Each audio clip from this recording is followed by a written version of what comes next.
돌이 날아왔습니다. 제 얼굴을 스치고 지나갔는데 뺨에 따뜻한 피가 흘러내리는 것 같았습니다. 사람들이 소리를 질렀고 저를 향해 주먹을 흔들었으며 침을 뱉는 사람도 있었습니다. 거짓 선지자, 배신자, 나라를 팔아먹는 자. 그들의 목소리가 예루살렘 성전뜰을 가득 채웠죠. 저는 그 한가운데 서 있었는데 두 다리가 떨렸지만 그래도 말씀을 전하는 것을 멈출 수가 없었습니다. 하나님께서 제 입에 넣어주신 말씀이었으니까요. 이 성전이 무너질 것이다. 바빌론이 올 것이다. 항복하라. 제 목소리는 떨렸지만 분명했습니다. 또 다른 돌이 날아왔고 이번에는 어깨를 맞췄는데 뼈가 부러지는 것 같은 통증이 왔습니다. 무릎이 꺾였죠. 바닥에 손을 짚었는데 손바닥에 뜨거운 돌바닥의 열기가 느껴졌습니다. 한여름 정오였으니까요. 해가 머리 위에서 내리쬐고 있었고 땀이 눈에 들어가서 따가웠습니다. 군중 사이에서 누군가 앞으로 나왔습니다. 제사장 바스울이었는데 그의 얼굴은 분노로 일그러져 있었습니다. 이자를 잡아라. 그가 외쳤고 성전 경비병들이 달려왔습니다. 거친 손들이 제 팔을 잡았으며 저를 끌고 가기 시작했습니다. 제 발이 돌바닥에 질질 끌렸죠. 주님, 제가 속으로 기도했습니다. 제가 당신의 말씀만 전했을 뿐입니다. 왜 이런 고통을? 하지만 대답은 없었습니다. 침묵만 있었고 군중의 고함 소리만 들렸습니다. 그들은 저를 성전 북문 옆 형틀로 끌고 갔는데 그곳은 죄인들을 벌주는 곳이었습니다. 나무로 만든 착고가 있었고 목과 손목과 발목을 끼우게 되어 있었습니다. 바스울이 직접 착고를 채웠습니다. 나무가 제 목을 조이는 것 같았고 숨을 쉬기가 힘들었습니다. 내일 아침까지 여기 서 있어라. 그가 냉소하며 말했습니다. 내 하나님이 구해주시는지 두고 보자. 그리고 그들은 가버렸습니다. 밤이 왔습니다. 여름이었지만 밤 공기는 차가웠고 저는 떨고 있었습니다. 목이 아팠으며 다리에 쥐가 났습니다. 움직일 수가 없었죠. 고개를 들 수도 숙일 수도 없었습니다. 그저 앞만 바라봐야 했는데 어둠 속에서 예루살렘 성벽이 희미하게 보였습니다. 사랑하는 도시였습니다. 제가 태어나고 자란 곳이었고 하나님의 성전이 있는 거룩한 도시였습니다. 그런데 지금 그 도시 사람들이 저를 미워했고 죽이려 했습니다. 눈물이 흘렀습니다. 뺨을 타고 내려왔는데 턱에서 떨어져 땅에 떨어지는 소리가 작게 들렸습니다. 하나님, 제가 떨리는 목소리로 기도했습니다. 왜 저를 이렇게 만드셨습니까? 태어나지 않았더라면 좋았을 것을. 그 순간 마음속에 음성이 들렸습니다. 부드러웠지만 확고했습니다. 두려워하지 말라. 내가 너와 함께 있다. 그들이 너를 이기지 못하리라. 평안이 왔습니다. 설명할 수 없는 평안이었는데 고통 속에서도 마음이 고요해지는 것 같았습니다. 별들이 하늘에 떠 있었고 그것들을 보면서 저는 기도했습니다. 밤새도록 기도했습니다. 새벽이 밝아왔습니다. 동쪽 하늘이 붉게 물들었고 새들이 지저귀기 시작했습니다. 예루살렘이 깨어나고 있었죠. 사람들의 목소리가 들렸고 시장이 열리는 소리가 났습니다. 정상적인 하루가 시작되고 있었는데 저는 여전히 착고에 매여 있었습니다. 목이 말랐습니다. 입술이 갈라졌고 혀가 입천장에 붙는 것 같았습니다. 다리는 감각이 없었습니다. 그런데 그때 한 소년이 다가왔습니다. 10살쯤 되어 보였는데 손에 물 항아리를 들고 있었습니다. 그는 주위를 살피더니 재빨리 제게 다가와서 물을 떠서 제 입에 대어 주었습니다. 물이 목구멍으로 넘어갔고 너무나 시원했습니다. 감사합니다. 제가 속삭였는데 소녀는 아무 말 없이 미소를 짓고는 달아났습니다. 작은 천사였다고 봐야겠네요. 하나님께서 보내주신. 해가 높이 떠올랐고 다시 더위가 시작되었습니다. 머리가 어지러웠으며 눈앞이 흐려지기 시작했습니다. 의식이 희미해지려는 순간 발소리가 들렸습니다. 바스울이 다시 온 것이었습니다. 아직도 살아있구나. 그가 비웃으며 말했습니다. 착고를 풀었고 저는 바닥에 쓰러졌습니다. 일어날 힘이 없었죠. 손발에 감각이 돌아오면서 찌르는 듯한 통증이 왔습니다. 집으로 가거라. 바스울이 말했습니다. 하지만 다시는 성전에서 그런 말을 하지 마라. 다음에는 목숨을 보장할 수 없다. 저는 일어서려고 애썼습니다. 다리가 떨렸고 비틀거렸습니다. 한 발짝 내디뎠는데 넘어질 뻔했습니다. 그때 누군가 제 팔을 잡아주었습니다. 바룩이었습니다. 제 서기관이자 친구였던 그가 저를 부축해 주었죠. 선생님. 그의 목소리가 떨렸습니다. 제가 모시겠습니다. 우리는 천천히 걸었습니다. 예루살렘 거리를 지나가는데 사람들이 저를 보고 수군거렸습니다.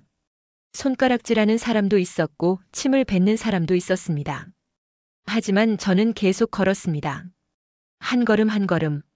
집으로 가는 길이 이렇게 멀게 느껴진 적이 없었습니다. 집에 도착했습니다. 아나돗에 있는 제 집이었는데 예루살렘에서 북쪽으로 1시간 정도 걸리는 거리였습니다. 작은 집이었지만 제게는 세상에서 가장 평안한 곳이었습니다.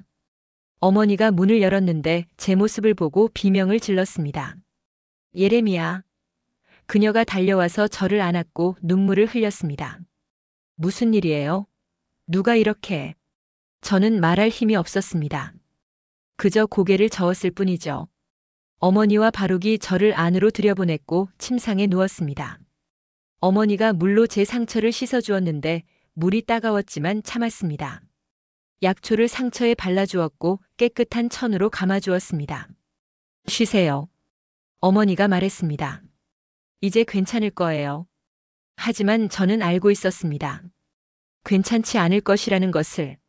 이것은 시작일 뿐이었습니다. 더 큰 고통이 앞에 있었죠. 저는 아나돗의 제사장 집안에서 태어났습니다. 아버지 hil기야는 경건한 제사장이었고 어머니는 온유하고 기도하는 여인이었습니다. 제게는 2명의 형이 있었는데 그들도 모두 제사장의 길을 걸었습니다. 우리 집은 단순했지만 행복했습니다. 매일 아침 해가 뜨기 전에 일어나서 기도로 하루를 시작했고 저녁에는 토라를 함께 읽었습니다. 아버지는 엄격했지만 사랑이 많으셨고 어머니는 항상 웃음을 잃지 않으셨습니다. 저는 그 집에서 하나님을 배웠습니다. 어린 시절의 제 꿈은 단순했습니다. 아버지처럼 제사장이 되어서 성전에서 섬기는 것이었죠. 평범하고 조용한 삶을 살고 싶었습니다. 하지만 하나님께서는 다른 계획을 갖고 계셨습니다. 13살이 되던 해였습니다. 유다의 왕 요시야가 다스리던 제13년이었는데 BC 627년이었습니다.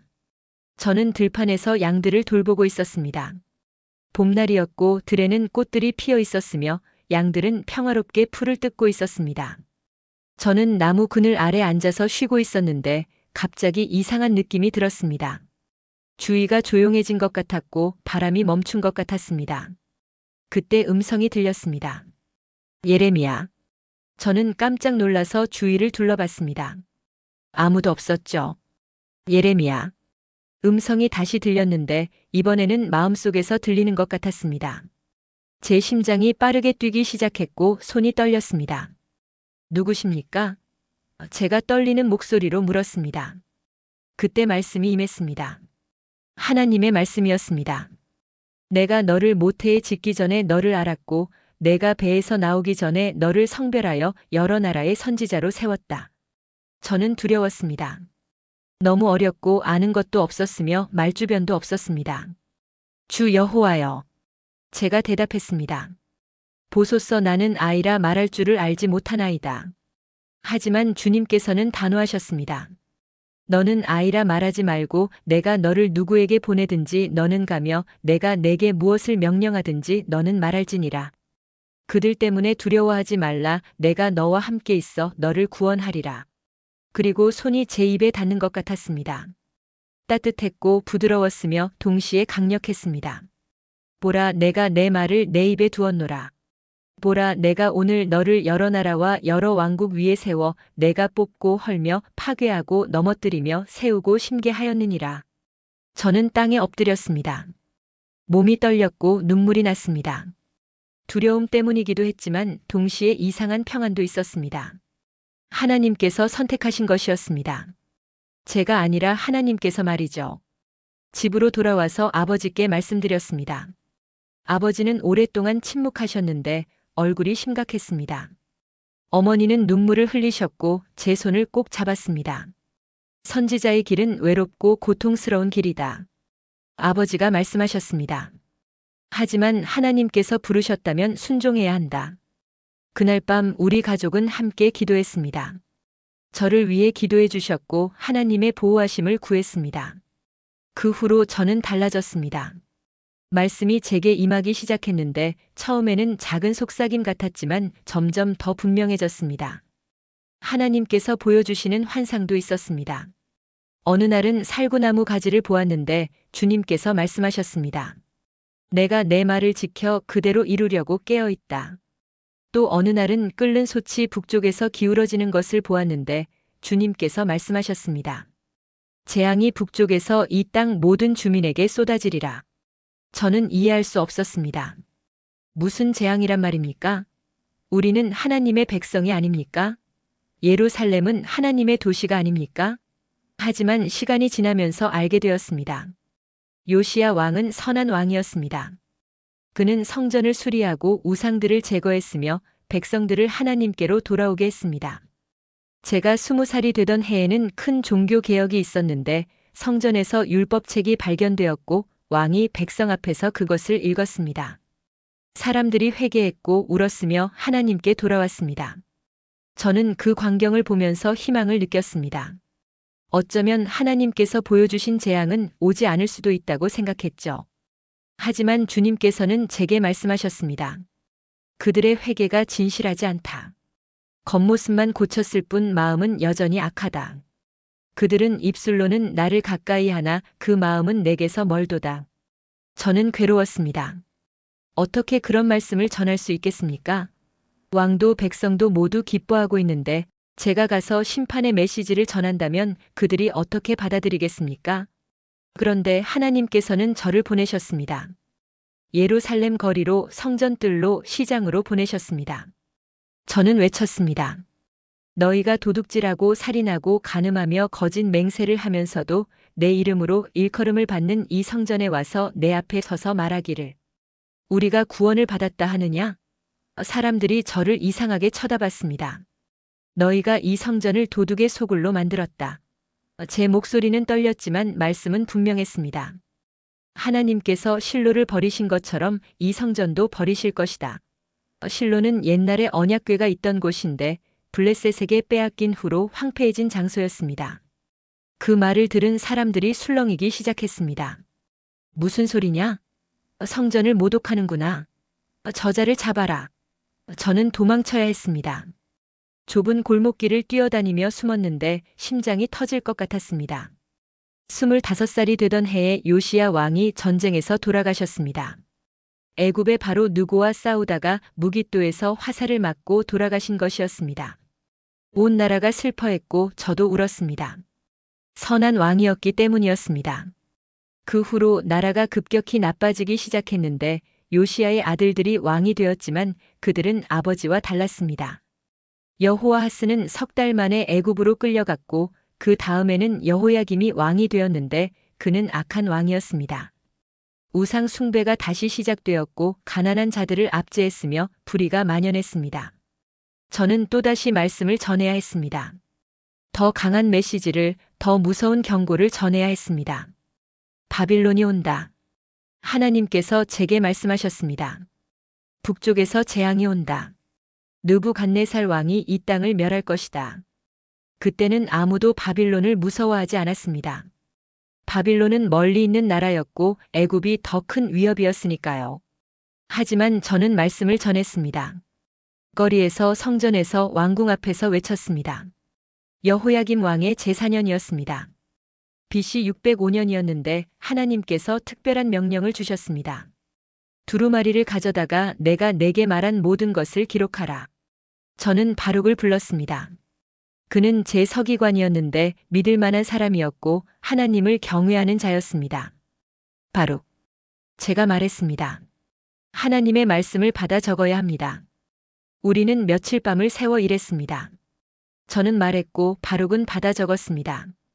요시야 왕 때부터 지금까지 하나님께서 주신 모든 말씀을 이스라엘과 유다와 모든 나라에 대한 경고를, 장차 올 심판을, 그리고 회개하면 용서하시겠다는 약속까지 모든 것을 기록했습니다. 두루마리가 완성되었을 때 저는 바룩에게 말했습니다. 성전에 가서 이것을 읽으시오. 제가 직접 갈 수 없으니 당신이 대신 가야 합니다. 바룩의 얼굴이 창백해졌습니다. 선생님, 그가 말했습니다. 그들이 저를 죽일 것입니다. 하나님께서 우리와 함께 하실 것입니다. 제가 그의 손을 잡았습니다. 두려워하지 마시오. 바룩이 성전에 갔습니다. 금식일이었는데 사람들이 많이 모여 있었습니다. 그는 서기관 그마랴의 방에서 두루마리를 펼치고 읽기 시작했습니다. 그의 목소리가 성전뜰에 울려 퍼졌고 사람들이 모여들었습니다. 처음에는 조용히 듣던 사람들이 점점 소란스러워졌는데 어떤 사람은 고개를 끄덕였고 어떤 사람은 화를 냈습니다. 고관들이 그 소식을 들었고 바룩을 불러들였습니다. 다시 읽어보시오. 그들이 말했는데 목소리가 떨리고 있었습니다. 바룩이 다시 읽었고 그들의 얼굴이 창백해졌습니다. 왕에게 알려야 하오. 그들이 말했습니다. 하지만 당신은 예레미야와 함께 숨으시오. 아무에게도 어디 있는지 말하지 마시오. 저는 바룩과 함께 숨었습니다. 예루살렘 외곽의 작은 동굴에 숨었는데 춥고 어두웠으며 쥐들이 돌아다녔습니다. 우리는 기도했고 기다렸습니다. 왕궁에서는 끔찍한 일이 벌어지고 있었습니다. 고관들이 두루마리를 왕에게 가져갔고 서기관 여후디가 그것을 읽기 시작했습니다. 여호야김 왕은 겨울 궁전에 앉아 있었는데 화로가 그 앞에서 타고 있었습니다. 여후디가 서너 쪽을 읽을 때마다 왕이 그것을 칼로 잘라서 화로에 던져 넣었다고 합니다. 신하들이 말렸지만 왕은 듣지 않았고 두루마리 전체가 불에 탔다고 합니다. 그리고 왕이 명령했습니다. 예레미야와 바룩을 잡아오라. 군사들이 나갔지만 우리를 찾지 못했습니다. 하나님께서 우리를 숨겨주셨기 때문이었습니다. 그 소식을 전해 듣고 저는 무릎을 꿇었습니다. 주님, 제가 울었습니다. 당신의 말씀을 그들이 불살랐습니다. 어찌해야 합니까? 주님께서 대답하셨습니다. 다시 쓰라. 전과 같은 말과 그 외에도 많은 말을 더하라. 저는 다시 바룩을 불렀고 우리는 다시 시작했습니다. 처음보다 더 많은 내용을, 더 강한 경고를, 그리고 왕에 대한 심판의 말씀까지 기록했습니다. 날들이 흘러갔습니다.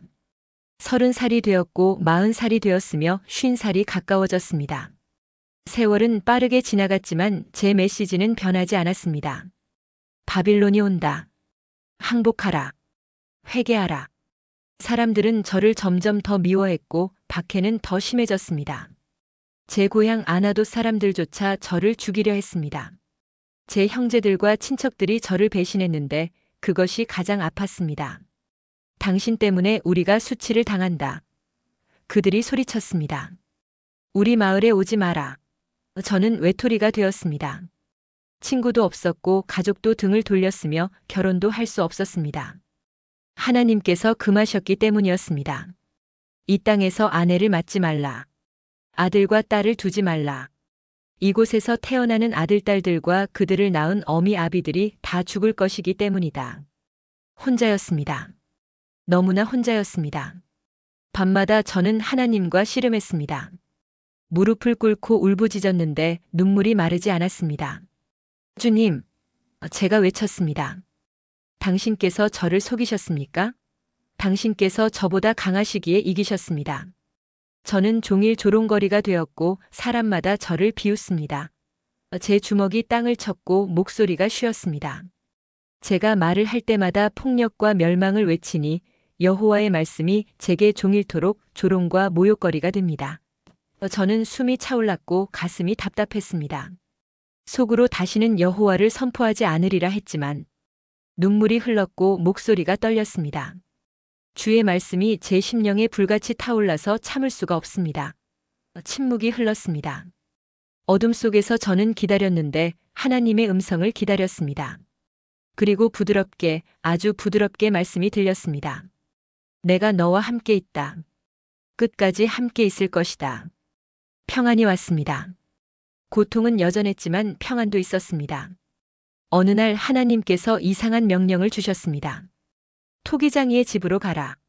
저는 예루살렘의 토기장이를 찾아갔는데 그는 물레 앞에 앉아서 진흙으로 그릇을 만들고 있었습니다. 물레가 돌아가고 그의 손이 진흙을 빚었으며 그릇이 만들어지고 있었습니다.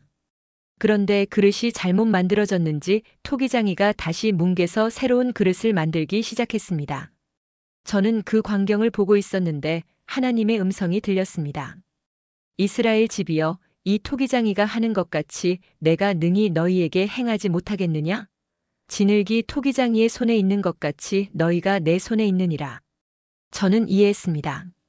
하나님께서는 이스라엘을 빚으시는 분이시고 만약 이스라엘이 잘못되면 다시 빚으실 수 있다는 것을, 그것이 심판이지만 동시에 희망이기도 했습니다. 부서뜨리는 것은 다시 만들기 위함이었습니다. 하지만 사람들은 듣지 않았습니다. 여호야김 왕이 죽고 그의 아들 여호야긴이 왕이 되었는데 석 달 만에 바빌론의 포로로 끌려갔습니다. BC 597년이었고 그때 함께 끌려간 사람이 10,000명이었습니다. 귀족들과 군인들과 기술자들이 모두 바빌론으로 갔습니다. 그 중에는 에스겔이라는 젊은 제사장도 있었는데 나중에 그도 선지자가 되었다고 합니다. 여호야긴 대신 그의 숙부 시드기야가 왕이 되었는데 그는 약한 사람이었습니다. 신하들의 말에 휘둘렸고 자기 생각이 없었으며 바빌론과 애굽 사이에서 이리저리 흔들렸습니다. 저는 그에게 여러 번 말했습니다. 바빌론에 순종하십시오. 그것이 하나님의 뜻입니다. 반역하면 멸망할 것입니다. 하지만 왕은 듣지 않았고 거짓 선지자들의 말을 들었습니다. 거짓 선지자들이 많았습니다.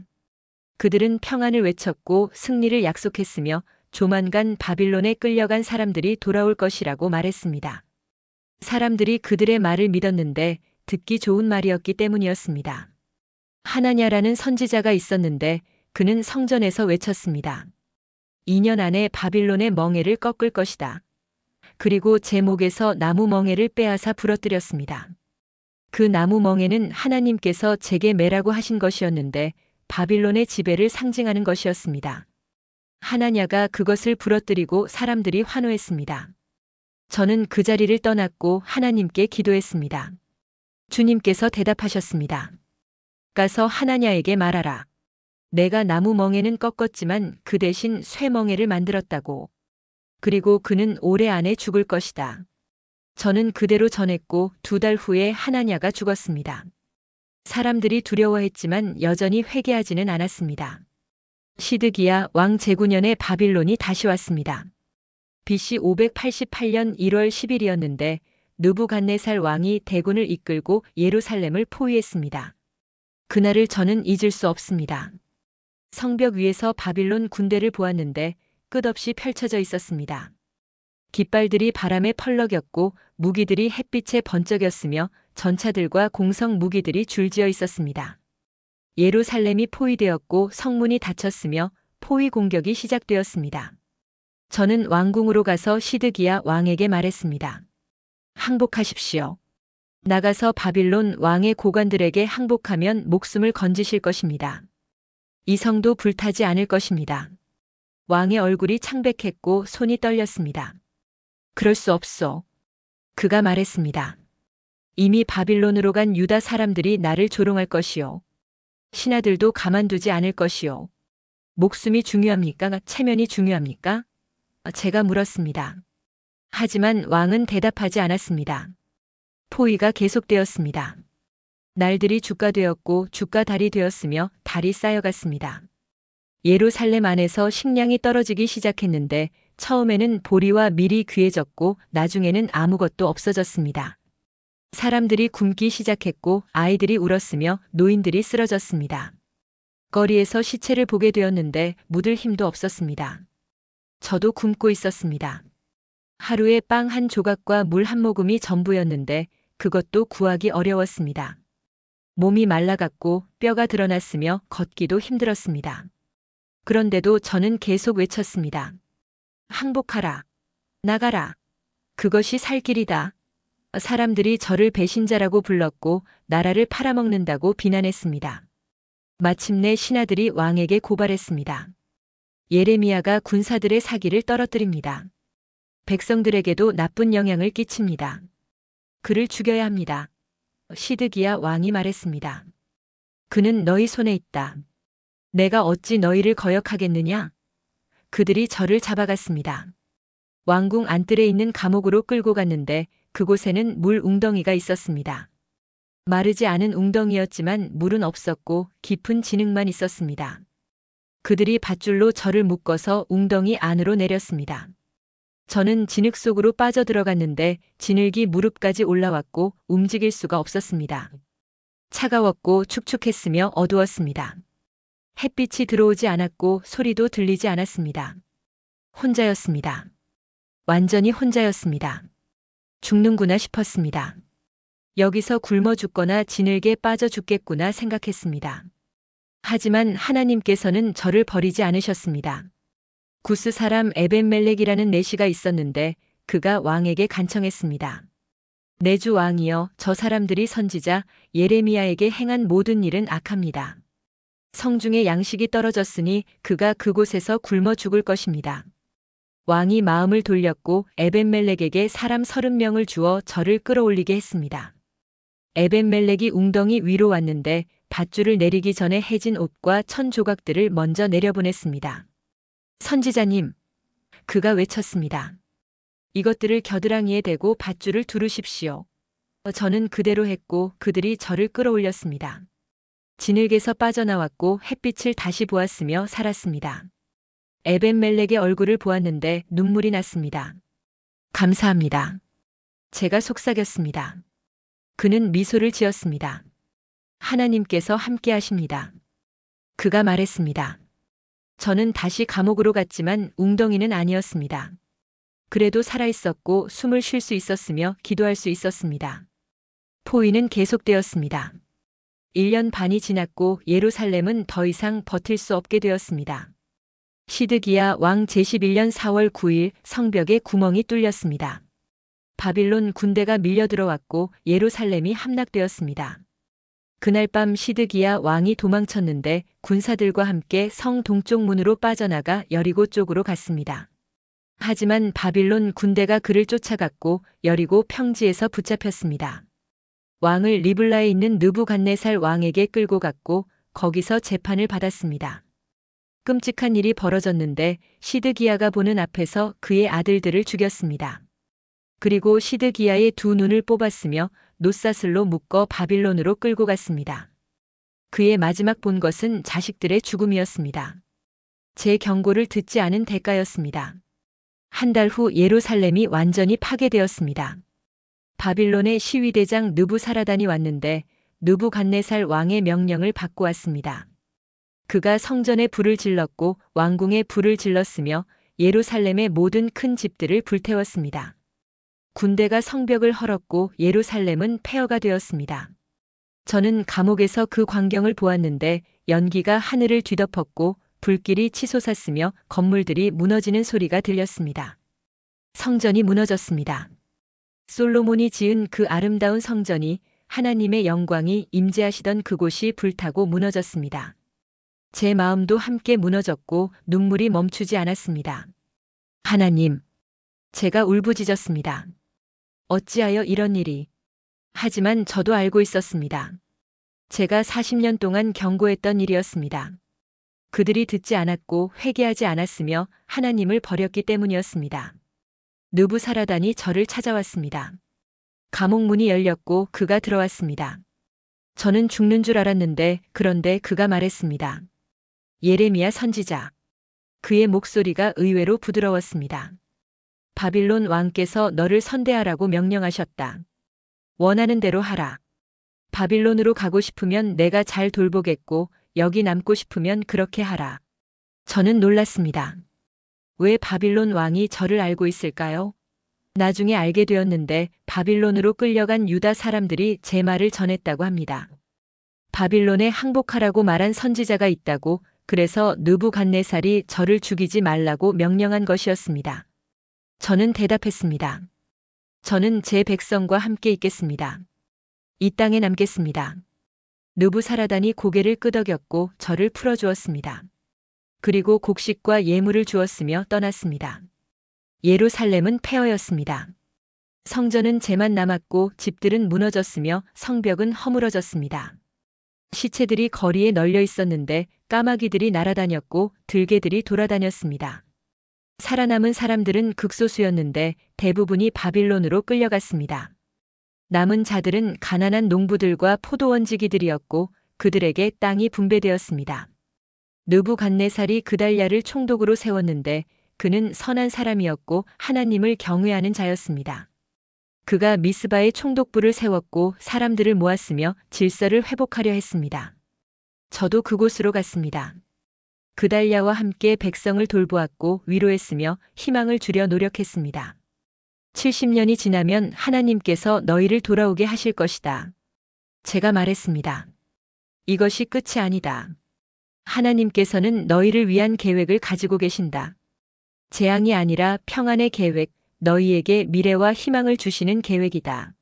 하지만 또 다른 비극이 왔습니다. 왕족 출신의 이스마엘이라는 사람이 암몬 왕의 사주를 받고 그달랴를 암살했습니다.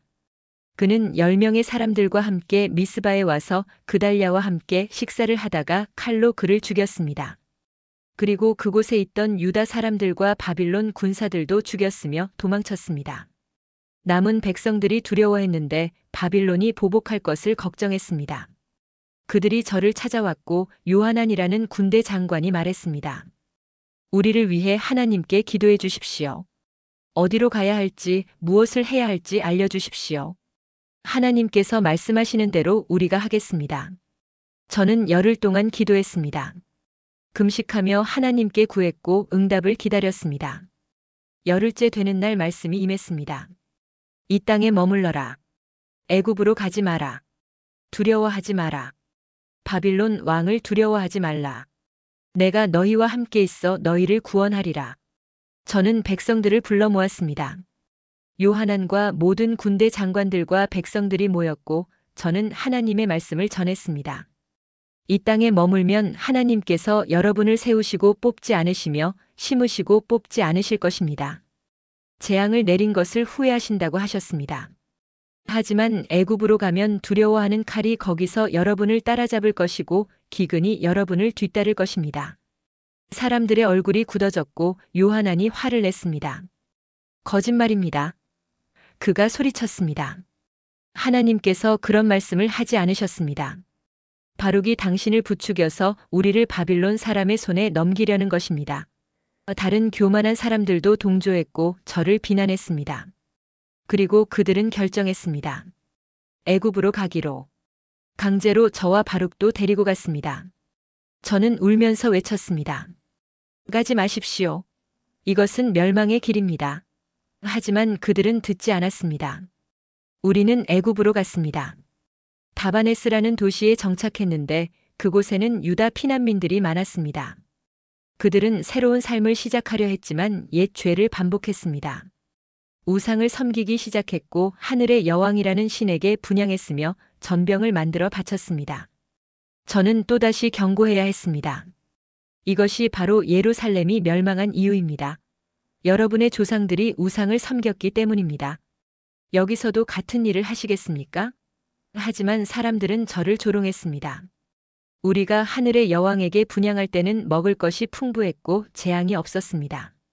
하지만 그것을 그만둔 후로 칼과 기근에 망했습니다. 그들의 논리는 뒤집혀 있었고 진실을 보지 못했습니다. 제 마음은 찢어지는 것 같았습니다. 애굽에서의 날들은 고통스러웠습니다. 60대가 되었고 몸이 약해졌으며 기력이 쇠했습니다. 평생 독신으로 살았고 자식도 없었으며 친구도 거의 없었습니다. 바룩이 여전히 곁에 있었지만 그도 늙어가고 있었습니다. 고향은 폐허가 되었고 성전은 무너졌으며 백성은 흩어졌습니다. 제가 전한 말씀이 모두 이루어졌지만 기쁨은 없었습니다. 슬픔만 있었고 눈물만 있었습니다. 밤마다 저는 예루살렘을 생각했습니다. 무너진 성벽을, 불탄 성전을, 황폐한 거리를 생각했습니다. 그리고 애가를 불렀습니다. 슬프다 이 성이여. 전에는 백성이 많더니 이제는 적막하게 되었고 전에는 열국 중에 크던 자가 이제는 과부같이 되었으며 눈물로 베개를 적셨고 가슴을 쳤으며 탄식했습니다. 하지만 하나님을 원망하지는 않았습니다. 이것이 죄의 결과라는 것을 알았기 때문이었습니다. 하나님께서는 수없이 경고하셨고 기회를 주셨으며 회개를 촉구하셨습니다. 백성들이 듣지 않은 것이었습니다. 그런데도 하나님께서는 희망을 주셨습니다. 어느 날 저는 환상을 보았는데 마른 뼈들이 가득한 골짜기였습니다. 뼈들이 서로 연결되고 힘줄이 생기고 살이 오르고 가죽이 덮이고 생기가 들어가서 큰 군대가 되는 환상이었습니다. 하나님께서 말씀하셨습니다. 이스라엘이 다시 살 것이다. 내가 그들을 그들의 땅으로 데리고 돌아가게 할 것이다. 내가 그들에게 새 마음을 주고 새 영을 그들 속에 넣어주리라. 저는 울었습니다. 기쁨의 눈물이었습니다. 끝이 아니었습니다. 하나님의 계획은 계속되고 있었고 회복이 올 것이었습니다. 70년 후에 백성이 돌아올 것이고 성전이 다시 지어질 것이며 예루살렘이 회복될 것이었습니다. 그리고 그보다 훨씬 후에는 새 언약이 올 것이었습니다. 내가 이스라엘 집과 유다 집에 새 언약을 맺으리라. 내가 나의 법을 그들의 속에 두며 그들의 마음에 기록하여 나는 그들의 하나님이 되고 그들은 내 백성이 될 것이라. 애굽에서 제 생애가 끝나가고 있습니다. 정확히 언제인지는 모르지만 오래 남지 않았다는 것을 느낍니다. 몸이 말하고 있으니까요. 숨쉬기가 힘들고 걷기도 어려우며 음식을 먹기도 힘듭니다. 하지만 마음은 평안합니다. 제 사명을 다했다는 것을 알기 때문입니다. 40년 넘게 하나님의 말씀을 전했고 백성에게 경고했으며 회개를 촉구했습니다. 그들이 듣지 않았지만 그것은 제 책임이 아닙니다. 저는 충성했고 순종했으며 끝까지 말씀을 지켰습니다. 고통스러웠습니다. 평생을 미움받았고 박해받았으며 외로웠습니다. 착고를 차고 웅덩이에 던져졌고 감옥에 갇혔으며 강제로 애굽으로 끌려왔습니다. 결혼도 못했고 자식도 없으며 고향에서 쫓겨났습니다. 때로는 죽고 싶었고 태어나지 않았으면 했으며 하나님께 원망도 했습니다. 하지만 지금 돌아보니 후회는 없습니다. 하나님께서 함께 하셨기 때문입니다. 가장 어두운 순간에도 가장 외로운 밤에도 가장 고통스러운 날에도 주님께서 곁에 계셨습니다. 바룩이 제 곁에 앉아 있습니다. 그는 평생 저를 섬겼고 함께 고난을 받았으며 끝까지 충성했습니다. 선생님, 그가 조용히 말합니다. 후회하지 않으십니까? 저는 고개를 저었습니다. 아니요. 하나님께서 부르셨고 저는 응답했을 뿐입니다. 그것이 제 삶이었습니다. 창밖을 봅니다. 애굽의 하늘이 보이는데 저 멀리 동쪽이 예루살렘입니다. 무너진 도시, 황폐한 땅, 흩어진 백성. 하지만 소망이 있습니다. 하나님께서 약속하셨으니까요. 회복이 올 것이고 백성이 돌아올 것이며 성전이 다시 지어질 것입니다. 그리고 언젠가는 새 언약이 올 것입니다. 메시아가 오실 것이고 죄를 사하실 것이며 영원한 왕국을 세우실 것입니다. 제가 그것을 보지는 못하겠지만 믿습니다. 하나님의 약속은 반드시 이루어지니까요. 눈을 감습니다. 피곤합니다. 너무 피곤합니다. 하지만 평안합니다. 주님, 제가 속삭입니다. 감사합니다. 저를 선택해 주셔서 저를 사용해 주셔서 저와 함께 해 주셔서 감사합니다. 이제 제 영혼을 받아주소서. 어둠이 옵니다. 부드럽고 따뜻한 어둠입니다. 그리고 빛이 보입니다. 멀리서 다가오는 빛, 점점 커지는 빛, 모든 것을 비추는 빛입니다. 음성이 들립니다. 오랫동안 들어왔던 그 음성, 평생 저를 인도하신 그 음성입니다. 잘했다 착하고 충성된 종아. 내가 작은 일에 충성하였으니 큰 것을 내게 맡기리라. 내 주인의 즐거움에 참여할지어다. 저는 웃습니다. 평생 처음으로 진정한 기쁨을 느낍니다. 고통이 끝났고 눈물이 그쳤으며 외로움이 사라졌습니다. 집으로 갑니다. 진정한 집으로 갑니다. 지금 제 이야기를 듣는 여러분께 말씀드립니다. 저는 눈물의 선지자로 불립니다. 평생을 울었고 슬퍼했으며 애통했기 때문입니다. 하지만 그 눈물 속에는 하나님의 마음이 있었습니다. 하나님께서도 우셨습니다. 당신의 백성이 죄를 짓는 것을 보시며 당신을 떠나는 것을 보시며 멸망으로 가는 것을 보시며 우셨습니다. 하나님의 심판은 기쁨이 아니라 슬픔 속에서 내려졌습니다. 억지로 하시는 것이었고 어쩔 수 없는 선택이었으며 마지막 수단이었습니다.